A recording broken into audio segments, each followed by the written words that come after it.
वालों माइनक्राफ्ट के कुछ ऐसे डिस्टर्बिंग फैक्ट्स जो कि आपको बिल्कुल भी पता नहीं होने चाहिए। कुछ ऐसी चीजें मैं आपको दिखाने वाला हूं जो कि माइनक्राफ्ट हमेशा हमसे छुपाती हुई आई है। जैसे कि ये है माइनक्राफ्ट एक ऐसा मॉब जो कि इस वर्ल्ड में और कहीं नहीं दिखेगा। आप पूरा क्रिएटिव मेन्यू सर्च कर लो, ये मॉब आपको वहाँ पे भी नहीं मिलेगा और ना इस मॉब का कोई नाम जानता है। मैं बात कर रहा हूँ इवोकर की इस अटैक की। इसको अगर आप स्लो करके देखोगे तो एक आपको अजीब सा मॉब दिखेगा जिसका मुंह ऐसा बड़ा सा क्रोकोडाइल जैसा दिखता है और उसके ऐसे बड़े बड़े दांत भी है। पूरा ये मॉब कुछ इस तरीके का दिखता है ना, काफी ज्यादा अजीब। एंड जैसे कि मैंने बोला कि ये वाला मॉब आपको और कहीं नहीं दिखेगा। इस मॉब को ही वो अपने मैजिक से बनाता है ताकि दूसरे मॉब्स और प्लेयर पर अटैक कर सके। लेकिन इन्होंने सच्चाई तो ये है कि और कोई मॉब नहीं बल्कि रेवेंजर के डेड बेबीज होते हैं। जी हाँ, इस थ्योरी में काफी ज्यादा दम है। इससे रिलेटेड आपको काफी सारे प्रूफ भी मिल जाएंगे। इवन आप खुद देखोगे तो ये मॉब्स आपस में काफी ज्यादा सिमिलर दिखते हैं और बिल्कुल क्लोजली देखोगे तो इनके टीथ भी एकदम सेम टू सेम है। तो इसका मतलब ये है कि मैजिक से जो इवोकर ये मॉब्स बनाता है अटैक करने के लिए, वाकई जाके कुछ इस टाइप के बड़े रेवेंजर्स बन जाते हैं। और जब भी हम माइनक्राफ्ट के अंदर सोल सैंड के ऊपर चलते हैं तो आपने देखा होगा कि छोटे छोटे ब्लू पार्टिकल्स निकलते हैं जिन्हें हम सोल्स कहते हैं। और सोल्स को हिंदी में आत्माएं कहा जाता है। और माइनक्राफ्ट के काफी सारे ब्लॉक्स में ऐसे सोल्स पाई जाती है, जैसे soul sand, soul torches, skull shrinker, even warden के चेस्ट में भी। लेकिन क्या कभी आपने सोचा है कि माइनक्राफ्ट की सोल्स होती क्या है? तो देखो, जैसे हम अपनी रियल लाइफ में लाइट जलाने के लिए इलेक्ट्रिक पावर का यूज करते हैं, वैसे ही माइनक्राफ्ट के अंदर काफी सारे मॉब्स और ब्लॉक्स को सोल एनर्जी की जरूरत होती है। और ये सोल्स और कोई नहीं बल्कि उन मरे हुए मॉब्स की आत्माएं होती है। हाँ, जब भी माइनक्राफ्ट के अंदर कोई इनोसेंट मॉब मर जाता है या फिर एक मॉब दूसरे मॉब को खत्म कर देता है तो वो ऐसे सोल्स में कन्वर्ट हो जाती है और इन्हीं मरे हुए मॉब्स की आत्माएं बाद में माइनक्राफ्ट के दूसरे मॉब्स और ब्लॉक्स कलेक्ट कर लेते हैं और हमेशा के लिए ये सोल्स उनके अंदर ट्रैप हो जाती है। इस आवाज को जरा ध्यान से सुनो।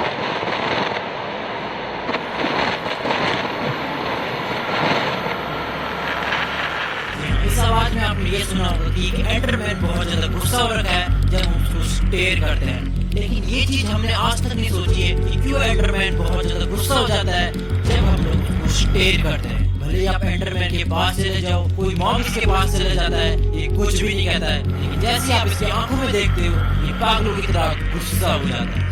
सच बात तो ये है कि एंडरमैन सबसे बहुत ज्यादा डरता है। जी हाँ, भले एंडरमैन काफी ज्यादा पावरफुल हो या फिर भले ये सबसे ज्यादा स्मार्टेस्ट मॉब हो क्योंकि ये दूसरे ब्लॉक्स भी उठा सकते हैं, लेकिन ये पहले एंडरमैन ह्यूमंस रह चुके हैं। ऐसे ह्यूमंस जिनको कोरस उठाने से इन्फेक्शन हो गया और वो सारे के सारे एंडरमैन में कन्वर्ट हो गए। और अब कोई एंडरमैन को ऐसे ह्यूमन दिखता है तो वो डर जाते हैं। ये एंडरमैन चाहते हैं कि और ज्यादा इन्फेक्शन ना फैले और ये इन्फेक्शन आंखों में देखने से इसलिए स्प्रेड होता है। इसलिए इन्फेक्शन ना फैले इसलिए एंडरमैन आपके पीछे पड़ता है और आपको बिल्कुल खत्म कर देता है। तो अभी तक आपको ये तो पता चल ही चुका होगा कि माइनक्राफ्ट हमसे काफी चीजें छुपाता हुआ आया है। लेकिन हद तो जब हो गई जब माइनक्राफ्ट में 2021 में एक ऐसा मॉब डाला जो कि उनको तुरंत हटाना पड़ गया, क्योंकि माइनक्राफ्ट वालों को मानना था कि मॉब बच्चों के हिसाब से बहुत ज्यादा स्केरी है। मैं बात कर रहा हूँ शेड की। माइनक्राफ्ट का ये ऐसा रिमूव्ड मॉब जो कि कुछ इस टाइप का दिखता था और ये मॉब सिर्फ डार्क केव्स के अंदर स्पॉन हुआ करता था। जब भी प्लेयर केव के अंदर माइनिंग करने जाता था इसका यही काम था उसको डराए। वो चुपचाप दूर से उसको घूरता रहता था, प्लेयर्स को कभी ब्लाइंडनेस दे देता था, प्लेयर्स के गेम के अंदर कुछ ग्लिचेस कर देता था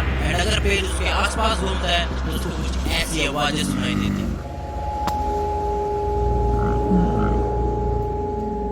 और गलती से भी अगर प्लेयर इसके पीछे जाके इसकी इन्वेस्टिगेशन करने लग जाएगा तो ये मॉब बिना कोई क्लू छोड़े वहां से एकदम गायब हो जाएगा। और ये सब देख के माइनक्राफ्ट की एम्प्लॉइज को ऐसा लगा कि मॉब बच्चों के लिए बहुत ज्यादा स्केरी है, इसलिए इसको माइनक्राफ्ट के अंदर से कंप्लीटली रिमूव कर दिया गया। और इस मॉब से भी ज्यादा स्केरी है माइनक्राफ्ट की एक घटना। अभी जो मैं आपको स्टोरी सुनाने वाला हूँ उसको सुन के आपके रोंगटे खड़े हो जाएंगे। तो ये स्टोरी माइनक्राफ्ट के एक प्लेयर काइल नाम की है। नहीं, ये इसका रियल नेम नहीं बल्कि माइनक्राफ्ट का यूजर नेम था। वो कौन बंदा था, कहाँ रहता था, कितनी एज थी, ये किसी को नहीं पता। तो बाहर के स्कूल में आपको पता ही होगा कि माइनक्राफ्ट की एसएमपीज होती है जहाँ पे बहुत सारे स्टूडेंट्स आके साथ में खेला करते थे। बाकी स्टूडेंट्स ने ये नोटिस करा कि काइल बहुत ज्यादा अजीब स्टूडेंट है, वो बहुत ज्यादा माइनक्राफ्ट खेलता रहता है। जब भी वो उसके पास जाते थे वो दूर भाग जाता था। प्लेयर्स ने इवन ये भी नोटिस करा कि वो फालतू में मॉब्स को मार करता था और इवन कुछ प्लेयर्स ने ये भी देखा कि वो अपने घर के पास वाले क्लिक से मॉब्स को नीचे गिरा के मार देता था। कुछ स्टूडेंट्स ने ये कहा कि वो रियल लाइफ के ट्रॉमास माइनक्राफ्ट के ऊपर निकालता है और एक दिन उस स्टूडेंट ने और रिपोर्ट से ये पता चला कि उसके रियल लाइफ में बहुत सारे ट्रॉमास चल रहे थे और स्टूडेंट ने माइनक्राफ्ट के अंदर बहुत सारी ऐसी क्लूज छोड़े थे जिसकी मदद से ये पता चल सके कि उसके साथ आखिर हुआ क्या था। इवन ये है कुछ रियल लाइफ वाले स्क्रीनशॉट जो कि उस माइनक्राफ्ट वर्ल्ड से मिले थे। देख सकते हैं इस तरीके से भी जो इमोट्स मैं आपको बता रहा हूँ, आपने कभी भी इतने इमोट्स अपनी जिंदगी में नहीं देखे होंगे। इस एप्लीकेशन से आप सभी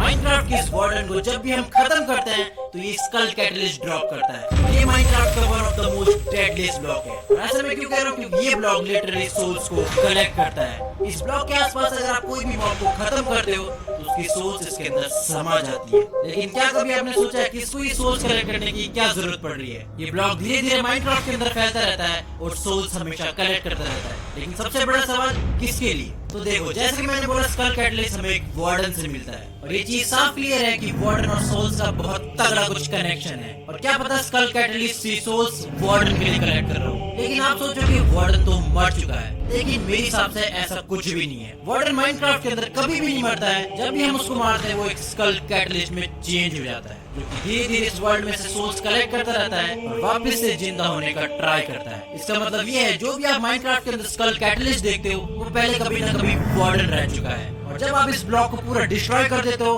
तभी एक्चुअल में वार्डन पूरा खत्म हो जाता है। और इस वार्डन से भी ज्यादा पावरफुल है ये ट्राइडेंट। ये माइनक्राफ्ट का one of the most mysterious tool है, क्योंकि आप खुद ही देखो, एक ऐसा टूल जिसको आप दूर फेंक के मारते हो आपके पास वो अपने आप वापस आ जाता है। माइनक्राफ्ट का ऐसा इकलौता टूल जिससे आप लाइटनिंग समन कर सकते हो और एक ऐसा टूल जिससे आप हवा के अंदर उड़ सकते हो। तो ये माइनक्राफ्ट का कोई नॉर्मल टूल तो बिल्कुल भी नहीं है। और मेन सवाल ये उठता है कि आखिर ट्राइडेंट होता क्या है, भला इसको किसने ही बनाया होगा? क्योंकि हम खुद से ये ट्राइडेंट नहीं बना सकते हैं। क्या ये माइनक्राफ्ट के ड्राउन्स ने बनाया? नहीं, ऐसा भी नहीं है। तो माइनक्राफ्ट के अंदर अगर आप जाके इन लैंग्वेजेस को चेंज करके पायरेट्स पे कर देते हो तो इस ट्राइडेंट का नाम चेंज होके हो जाता है पोसाइडन्स फाइट फॉर। और अगर आप लोगों को नहीं पता तो मैं बता दूं, पोसाइडन वाटर गॉड माना जाता है। जी हाँ, एक ऐसा गॉड जिन्होंने अंडर वाटर लाइफ क्रिएट करी है। जितने भी आप माइनक्राफ्ट के स्ट्रक्चर देखते हो उन्हीं गॉड ने बनाए थे और ट्राइडेंट उनका मेन वेपन था लड़ने के लिए। इसलिए शायद ये वाला ट्राइडेंट इतना ज्यादा पावरफुल चीज है और इससे आप तगड़ी तगड़ी चीजें कर सकते हो। और हाँ, ये तो आपको पता चल ही चुका है कि इन ओशन मोन्यूमेंट को पोसाइडन गॉड ने बनाया था। लेकिन अभी भी माइनक्राफ्ट के अंदर एक ऐसा स्ट्रक्चर है जिसके बारे में किसी को कोई आइडिया नहीं है इसको किसने बनाया और क्यों बनाया है। तो इग्लूस माइनक्राफ्ट के अंदर सालों से देखे जा रहे हैं। ये एक बर्फीला सा स्ट्रक्चर होता है जिसके अंदर हम जाते हैं तो हमें एक बेड, एक क्राफ्टिंग टेबल और एक नीचे एक मिस्टीरियस रूम मिलता है। लेकिन ये किसी को नहीं पता कि ये किसने बनाया है और ये किसका घर है। जी हाँ, मैं घर इसलिए कह रहा हूँ क्योंकि कोई ना कोई स्ट्रक्चर किसी न किसी मॉब का घर होता है। जैसे विलेजेस के अंदर ये विलेजेस रहते हैं, स्वैम्प हट के अंदर ये विच रहती है, वेंजेंस के अंदर ये पिगलिन्स रहते हैं। और इसी टाइप से इग्लूस में पहले इल्यूजनर रहा करते थे। जी हाँ, इल्यूजनर माइनक्राफ्ट के वो मॉब जिनको मैजिक करना आता था। उनको विलेजर्स बिल्कुल भी पसंद नहीं थे, इसलिए अकेला इन इग्लूस में आके रहने लग गया। इवन इन इग्लूस के अंडरग्राउंड में इन्होंने मैजिकल एक्टिविटीज भी शुरू कर दी। लेकिन माइनक्राफ्ट वालों ने इस इल्यूजन मॉब को गेम से ही हटा दिया और जब से ये इग्लूस एकदम सुनसान पड़े हुए हैं, यहाँ पे प्लेयर सिर्फ एक्सप्लोर करने के लिए जाते हैं। और इस इग्लू की तरह ही माइनक्राफ्ट में एक ऐसी चीज है जिसके बारे में बहुत सारे प्लेयर्स को पता ही नहीं है। तो देखो, माइनक्राफ्ट में जब भी बारिश होती है तो कभी न कभी लाइटनिंग गिरती है। लेकिन माइनक्राफ्ट की लाइटनिंग हमारी असल जिंदगी की लाइटनिंग से काफी ज्यादा अलग होती है। हमारे रियल लाइफ में जब भी बिजली गिरती है तो वो चीजों को तबाह कर देती है, या फिर अगर वो किसी इंसान पे गिरती है तो इंसान मर भी सकता है। लेकिन माइनक्राफ्ट की लाइटनिंग आपको और ज्यादा पावरफुल बनाती है। जैसे कि अगर क्रीपर के ऊपर लाइटनिंग गिरती है तो वो चार्ज क्रीपर में कन्वर्ट हो जाता है और ज्यादा पावरफुल हो जाता है। या फिर ये किसी पिग पे गिरती है तो वो ज़ॉम्बीफाइड पिगलिन बन जाता है। लेकिन ये सारी चीजें पॉसिबल कैसे है? तो देखो, माइनक्राफ्ट की ऑफिशियल वेबसाइट पे लिखा है लाइटनिंग इज एन एंटिटी। इसका मतलब लाइटनिंग कोई नेचुरल एक्टिविटी नहीं बल्कि कोई एंटिटी है, एक ऐसा एंटिटी जो ये सारी चीजें करने के लिए जिम्मेदार है। माइनक्राफ्ट में जो भी वेदर के अंदर चेंजेस होते हैं ये एंटिटी सारी चीजें को कंट्रोल करता है। इस एंटिटी को आज तक किसी प्लेयर ने नहीं देखा है, ये आपको सिर्फ लाइटनिंग के रूप में देखने के लिए।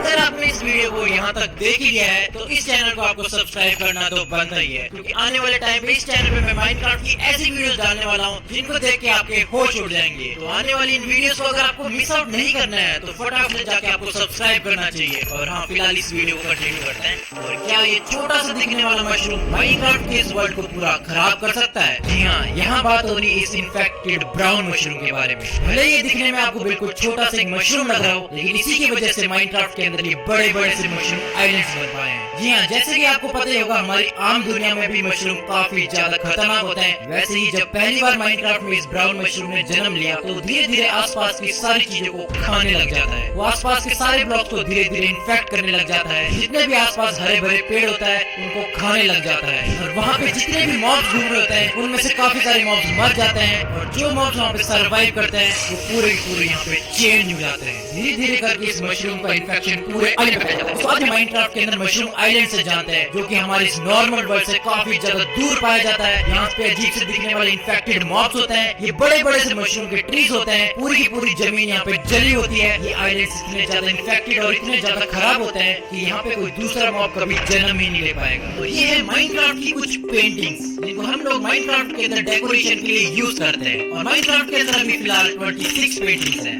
लेकिन क्या आपको पता है इन पेंटिंग्स के पीछे कुछ न कुछ हिडन मीनिंग्स होते हैं। जी हाँ, हर पेंटिंग के पीछे यहाँ पे कुछ सीक्रेट छुपे हुए हैं। जैसे कि इस वाली पेंटिंग को देखो जिसके अंदर एक स्कल बना हुआ है और उसके अंदर से ऐसे आग निकल रही है। ये माइनक्राफ्ट के एक स्केलेटन को दर्शाती है जो कि एक धूप में निकलता है और जल जाता है। और इस पेंटिंग को देखो जिसका नाम है एंजल फॉलिंग फ्रॉम वॉइड। असली में ये पेंटिंग कुछ इस टाइप की दिखती है और ये माइनक्राफ्ट के एक वॉइड को दर्शाती है जिसके अंदर एक एंजल गिरने वाली है। और ये विदर वाली पेंटिंग तो काफी ज्यादा फेमस है। इसके अंदर एग्जैक्ट प्रोसीजर दिखा रखा है जिससे हम एक विदर को स्पॉन कर सकते हैं। और बाकी इन सारी पेंटिंग्स को देखो ये रियल लाइफ से उठा रखी है और ये वाली सारी पेंटिंग्स कोई दूसरे गेम से उठा रखी है जैसे ये वाली मारियो से और ये वाली काउंटर स्ट्राइक से।